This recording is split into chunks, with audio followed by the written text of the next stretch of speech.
Hi, this is Peter Woolfolk speaking. Now, first of all, thank you so very much for listening to the podcast. Now, I am very excited to let you know that the podcast is now available on Amazon Alexa.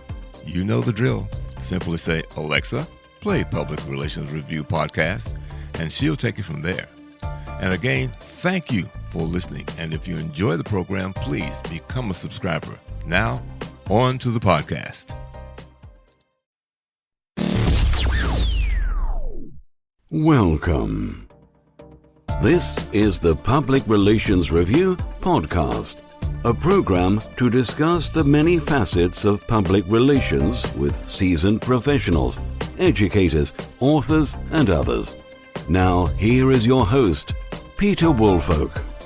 Welcome to the Public Relations Review Podcast and to our listeners all across America and around the world. Now, question. Do you really know the best way to pitch your story to a journalist, particularly a broadcast journalist? What homework should you do before you make that call? What should you lead with? When are the best and worst times to call a journalist? My guest today is Harriet Wallace. She is one of Nashville's leading journalists. She is a top news reporter at Fox 17 here in Nashville. Now, Harriet received her undergraduate degree from Hampton University, her master's from Austin Peay State University, and she is currently a candidate for her PhD in public administration. Harriet has more than 15 years in the business, and she is also the lead producer for the Pumps and Politics show here in Nashville, which she created. Harriet, welcome to the podcast. Hi there, Peter. Thank you so much for having me. I'm excited to be on your show and have a chat with you about what folks need to know. I'm ready to jump into it. Okay. Well, look, why don't we, because yes, we're going to be talking about how to pitch, but I thought it would just maybe a great idea just to hear from you what some of the worst pitches you've had in your experience as a journalist that PR people have given to you to try to get you to cover a story. What are some of your worst? Oh, gosh. I'll tell you, and this is just for me, I'll tell you one of the worst to me and also a pet peeve is when someone pitches a story and it says, I've reached out to all the media. Well, I'm sending it to other people and all of that. Or they'll say, if you don't want to let me know because I want to give it to somebody else. So I'll start there. And the reason why that's a problem is not so much about competition, because for me, if I'm going to take this story on and help you, I want you to get help from any and everybody you can. And plus, we all cover the same stories every day, to be honest. Mm-hmm. But what bothers me about that is it kind of makes me feel like a dime a dozen. Well, like, you're just one of anybody. This isn't really crafted specifically for you and the kind of journalism I know that you do, mm-hmm. or for your station, because each station kind of has its own brand. But the other part about that is it takes a lot of work to go into these stories. And if there's something that I need to really dig into, research, call people up, swing by an office and really put in the legwork, I want to know that you're going to stick with me while I'm working through this story for you and not just, shop for different stations. So that mm-hmm. to me is, and then it also kind of comes off like a threat sometimes. Like, I pitched it to other people, and like, that's kind of rude. So that's one of the worst. And then I'm just trying to think about, I've received so many pitches, but one of the other ways or types of stories that I think were just bad pitches, if you will, have been when people really keep trying to pressure you into doing a story, but haven't studied our brand or the industry.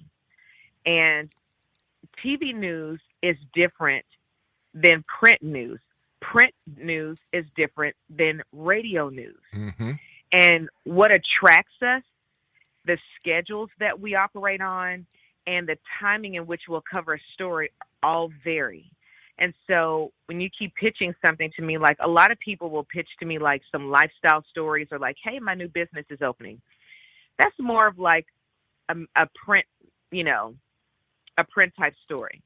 Unless you're like a mom who lost her job in COVID and decided, like Dennis Ferrier did a story, decided to turn her hobby into her new primary revenue source. as far as making cakes.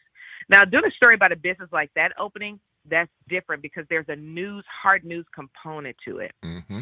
But if you just want us to come out to your grand opening, that's different. So I don't really have a worst pitch kind of story, but I have a story about worst ways to pitch, if you will. Okay. One of the things that I've thought about in my years is that I always do what I would call making something media worthy. Now, particularly when it comes to you being in television, yours is a visual piece. So I need to make sure that I'm going to pitch something, or at least I have, in addition to the pitch, either some video or some B-roll or some photos or some charts, graphs, that sort of stuff to add to your considering this show as this pitch as something that you would do. Yes, Peter, thank you. And that goes back to what I was saying. We're different mediums. And so TV, just think about it like Peter's telling you all, everybody, if you're going to pitch something for TV, make sure you either already have some media components lined up to send with the press release or whatever, or the day of, if in the event that we can't be there, that you have mechanisms to get media for that, such as getting your own B-roll of it, taking pictures. We can also just use pictures just fine. Mm-hmm. But if we're going to tell a story, we have to have visuals. Print does rely a lot on visual. Radio doesn't, at least not for its primary product, but we have to have visuals. So when you pitch, even if you don't have visuals associated with your story just yet, think about, help me see what visual opportunity there will be with what it is that you're pitching. That is what attracts us when we're trying to decide what story to cover and what story, we'll pass on. The other thing that I always find that really interests the journalist is if you can say this is the first of its kind or it's never been done before, those sort of things. Does that get your attention as well? Oh, definitely. Definitely. And I think what you're talking about and what you really kind of get into, Peter, is what is the news meat of this? Because, people send out different types of press releases, right? There'll be a press release that's just an announcement. There'll be a press release to garner attention.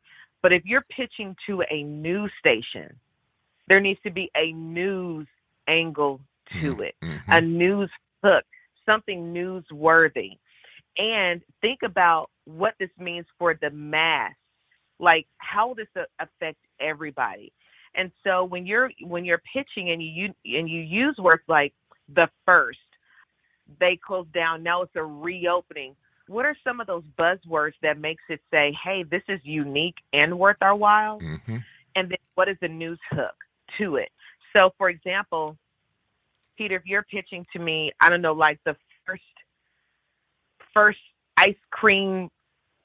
mobile ice cream truck of its kind. I'm just making stuff up, right? But let's just say this is the first that Nashville has seen it, a mobile ice cream truck. Okay, that definitely helps. Like, oh, this is interesting. If I'm a producer or even a reporter, I'm like, okay, it's starting to become warm. That'd be something cool we can maybe run on the weekend. But taking that a step further, so you kind of hook me with the first of its kind, but you'll really grab me if you say, this is especially unique in light of COVID. We're seeing more food trucks go out to people instead of people coming into establishments. So this first of its kind ice cream truck has started in response to COVID, so people can stay safe and still get a yummy treat. That turned it from a mention on the news to a full-on reporter story. Totally different. As I listen to you say that, and if I were pitching that, what I'd also do, as you said, if they're going to neighborhoods, I'd give you a schedule. Say, here's what we're going to be here from 2 until 4, and then, maybe 5 different places so that at least you have some options, but you can cover it, and you've got 5 options to choose from. Yes, that is also very important when you're pitching. Because if there is something visual, because we're looking for the visual. First, is it interesting? Second, does it impact the mass appeals. There are a large general attraction to this. And then what visually can we pick up from this? And so when you give me a schedule, that lets me know, okay, before I even respond to this person, I can go ahead and identify if, how, and when we'll be able to come and cover this. So I'll just follow back up with them and let them know when we'll be there. Mm-hmm. And if you don't provide the schedule, then we're probably, if we're interested, we're going to respond and say, hey, when is the food truck going to be out or whatever, so we can get video of it.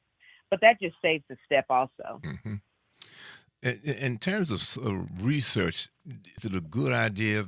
How would I put this? Are you general assignment, or do you have a specific group or area that you cover? So for the most part, I guess you could say I'm general assignment because whatever I'm on could vary day to day. I could be on a house fire today. I could be on Metro budget tomorrow. I could be on a building collapse Wednesday.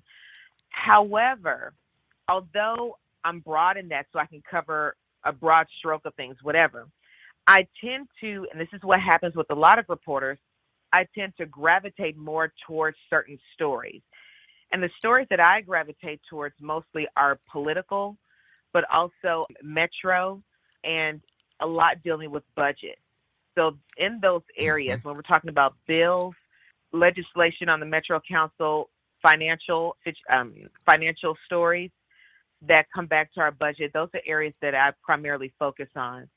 And what's really good to know is depending on what it is you want to pitch, find the reporter that has covered either that very thing that you're talking about, like if you're representing, I don't know, like the baseball league that they're trying to start here, let's just say.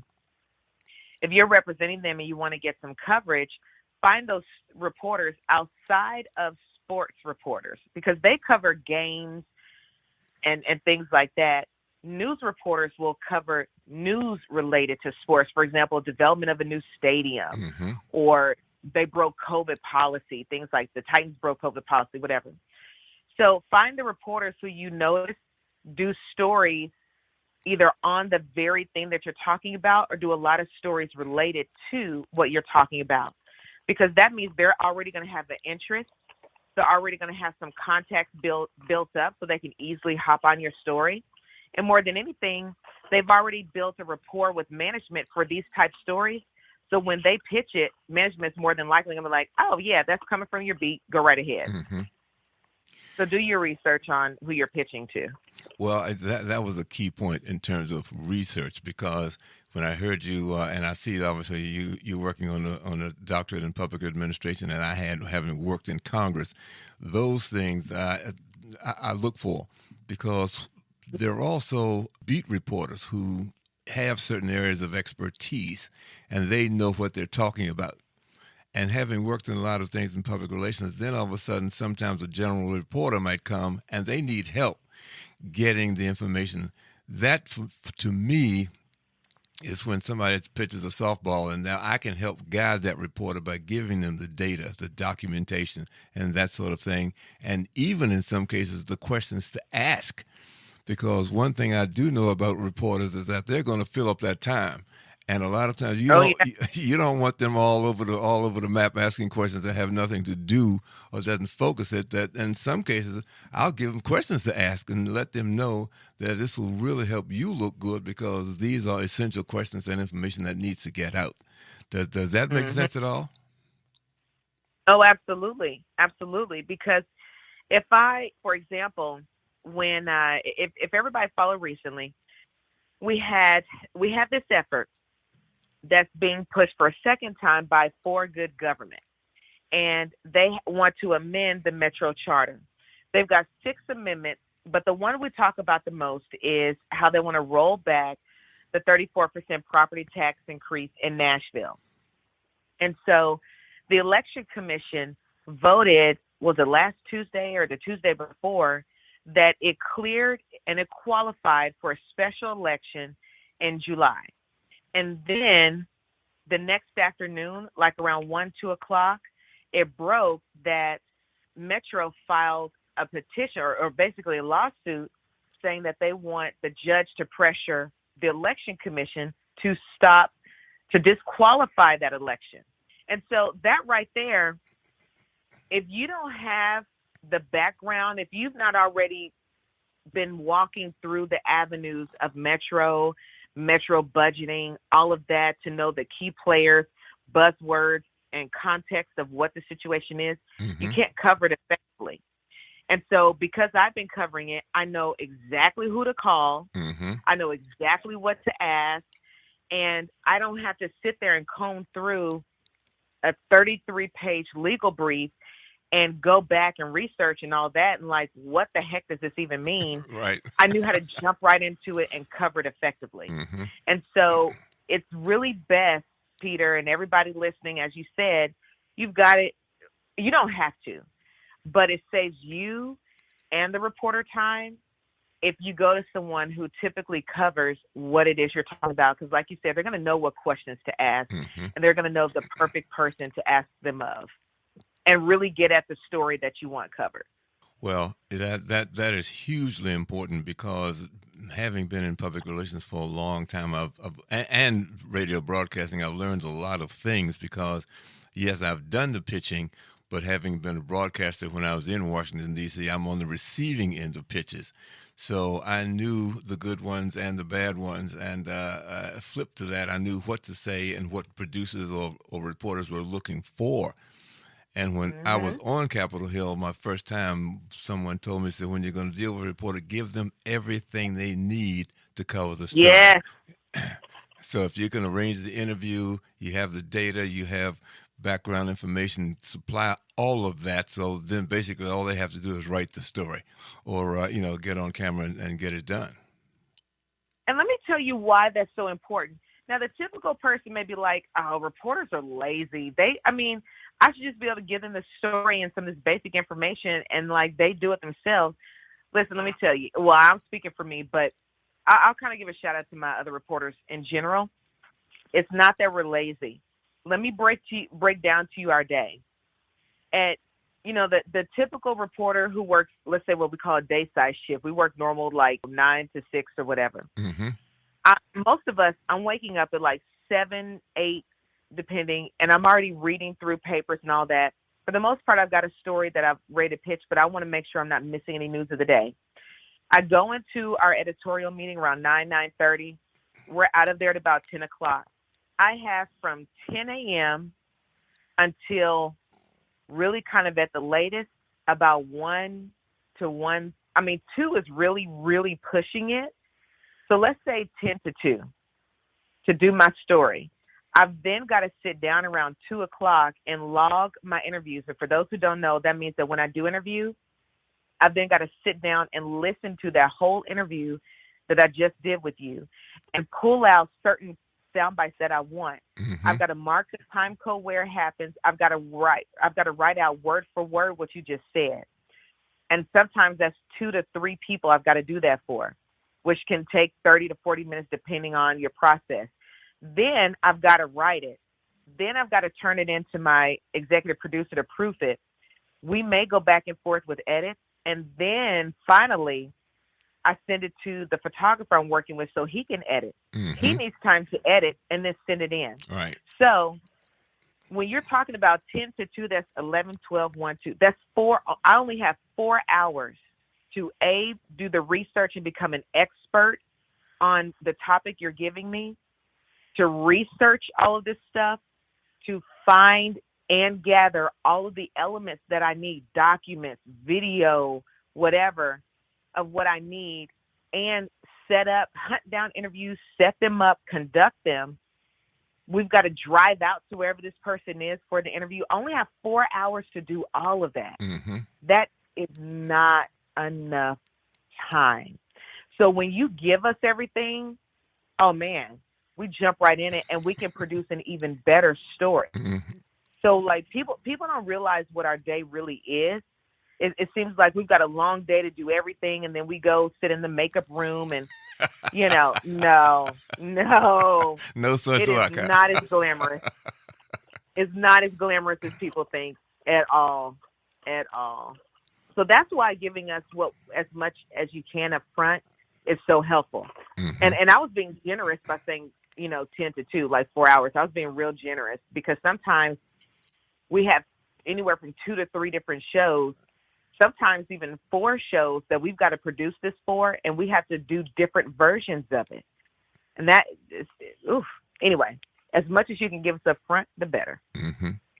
Well, and I think that's important because the other thing from a reporter's point of view is that I'm sure that you have sources or places you like to go to do stories because you're going to get everything you need. You're going to get to speak to the people that you need to speak to without a hassle. Yes, there's going to be some video. There's going to be some other sort of visual that's going to be in play, all of those kinds of things. So, if you can go to them, as a matter of fact, on a regular basis, whether it's a university or a hospital or whatever it is, there's certain places you can count on to help you complete your story in a short amount of time. Absolutely. And a lot of times that governs the stories that I pitch because there are a lot of times when a story is a really good story, but I work for a visual medium. Mm-hmm. So I need to know that I'm going to have something visually to put with this story. If I don't, there's a good chance I won't even be able to do it. And so do I have visuals to put with this story? And do I know exactly where to go?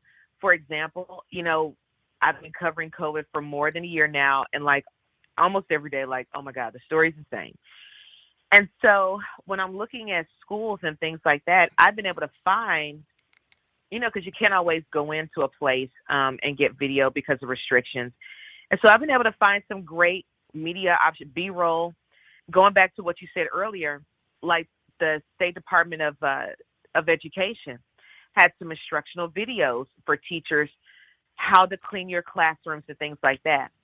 I knew that I could pitch these school-related stories because I've got a place and source to go and get video. Boom. Because the story is going to be what it is, but I have to have something to cover this story, B-roll.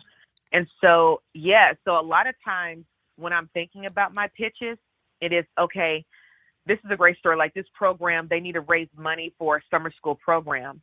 Okay, the story is great, but I've got to figure out what I can do with it visually. And if I can't figure a way out to cover it visually, then it's like, that's not going to even fly, so I'm not even going to pitch it. Or I'm like, I'm definitely going to pitch this today because there are a lot of visual options for this one. So boom. And then when we get a one-stop shop, the heavens open up. And one-stop shop, for y'all that don't know out there, Peter knows what I'm talking about. I just make one stop where I get interviews, I get B-roll, and I'm out of there. Mm-hmm. That's a beautiful day. So, yeah, it's got to have the visual element, and the easier it is to access that, the better chances you have of getting your story picked up. When I, as I said, I moved down from Washington, D.C., and as you know, I've worked at Fisk University for a couple of years, and I had to do what I had to make some things media worthy. It was a good story, but in and of itself, it was not a visual. The university was signing this. It was pretty much a lot to do with a research agreement it was signing with the United States Air Force Research Academy. Well, that in itself, that they're just going to sign some papers, was not enough to really engender folks coming up to cover it. So having been in politics, I said, I'm going to build an event. It was going to be a signing ceremony. So I actually had them to bring people down from the research place in Ohio. I had the ROTC out there with the flags. Mm-hmm. I had these scientists that came in from Ohio to say and do what they needed to do. I invited representatives from the mayor's office, from the congressman's office, from both senators' office. So now I can say representatives from these offices will be there. They'll have the ROTC with the flags, all this sort of stuff, and a signing ceremony table. Well, we did just that. I think everybody showed up to get that one because I just made a big deal out of it. Yeah, and that's the thing. Like, you've really just got to set it up. Mm-hmm. Set it up, make it attractive, make it easy, because think about it. At the end of the day, You want your story, your event to be covered. And the best way to do it is to make it the most convenient and the most attractive. And you've got to really just like go out of your way. And the best people, I'll tell you, Peter, clearly you're in this category, but the best people in the business understand that. Mm-hmm. Like the ones who we always, or not always, but almost more often than not, pick up their stories or become our go-to person. Mm-hmm. Like if there's something I'm covering, I know to call Peter because Peter will have the spread laid out for me. And like, we can make this thing happen. That makes your client happy who you're working on and getting media coverage for, media placement. And it makes me happy because, hey, I've got a story. So like when you set it up, when you've got all the elements lined up or most of the elements lined up, or if there's something you don't and I ask, you can make a call and like find that person or whatever, or say, hey, Harriet needs to come by. I know the store is not open, on Sunday, or it doesn't open before 8:00, but she needs to come in and get video. Can you open it up? Boom. Harriet, Mm-hmm. I just made a call. They're going to open up the shop for you. They'll have somebody there. Like the person who has everything set up, makes it convenient, makes it reporter friendly. Yep. Man, we'll stay in business together. We'll stay in business. Seriously. Because my day is hectic. So if I find somebody who can make it easy for me, oh, man, we're friends for sure. Well, and the other thing I did that the university had not done is I put together, for lack of a better term, FISC guide to experts, content experts. The scientists there, the people in various areas and what they covered, and the credentials, so forth and so on. And I actually gave it to not only all of the TV, at the time I was up there, all the TV news people there, but then I jumped on a plane and I went to an NABJ conference down in Texas and started handing it out. And, we actually got some bites in it, folks, because sometimes, as you said, yes, it's comfortable. I can go to certain places and get things done because I know they're going to have it for me. But then if somebody else comes along, wow, here's a different source. I can still get it, and it's somebody different. So that's the angle I was using, and it paid off. Yeah. Yeah. Hard work pays off. And then, not just for those who are in the business, but even for folks like me, like making those connections are so key. And the main thing is, and I'll also say about that as you talk about making connections and networking and just, getting those folks, who can get your story out there, is I'm really big on cell numbers. Mm-hmm. I'm really big on cell numbers. Email is cool, but I'm big on cell. And so I got to know, because my job, for example, I'm Monday through Friday, regular, 9 to 6, but something may break on a Saturday night at 9, 10 o'clock, or maybe Sunday morning at 2 or 8. And you're not going to be in your office. You're not going to be in your office. Mm-hmm. And so I need to hit you up on text or call real quick. And so when you're making those connections, like when you're at the conference or wherever it may be, please don't think I'm being too forward, but I'm asking for your cell number because I don't know when I may need to call you. Right. And because my clock, it's like running on a ticking time bomb every day. I'm literally racing against the clock. I don't have time to call into the main switchboard and be transferred to your voicemail or send you an email that you check twice. I need to get it right now. So when we meet at NABJ, when we meet at a networking conference, I'm asking for your cell phone. Not because I want to take you out for wine, but because I'm at the drop of a dot. Okay.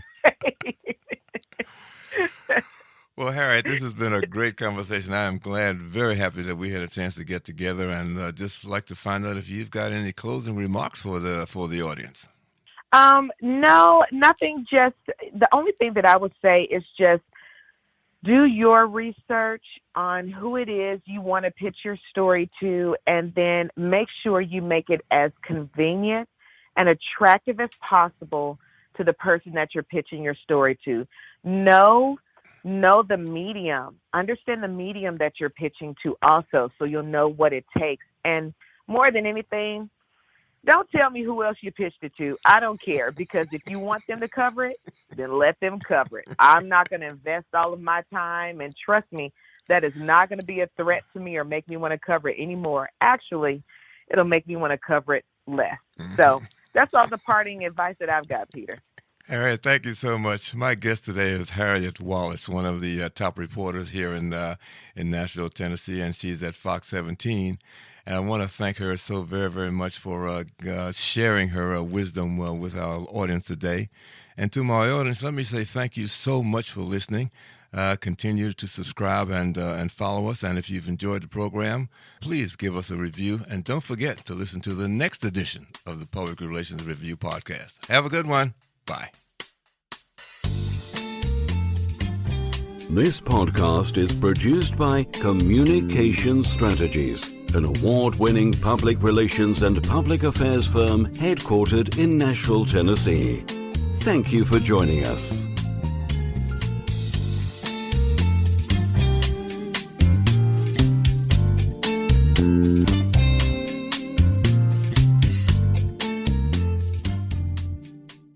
Hello, this is Peter Woolfolk. First, let me say thank you so much for being a listener.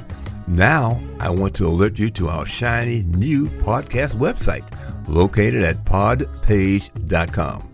However, you can go directly to the podcast site located at publicrelationsreviewpodcast.com. There, you can contact me through email. You can leave a voice message. You can leave a review. You can read an episode blog and frequently learn about the podcast guests. You might also want to suggest podcast topic ideas or even suggest a guest. You can also let me know if you would like to receive our podcast listener logo that you can post on your social media. So I look forward to hearing from you about our new podcast website.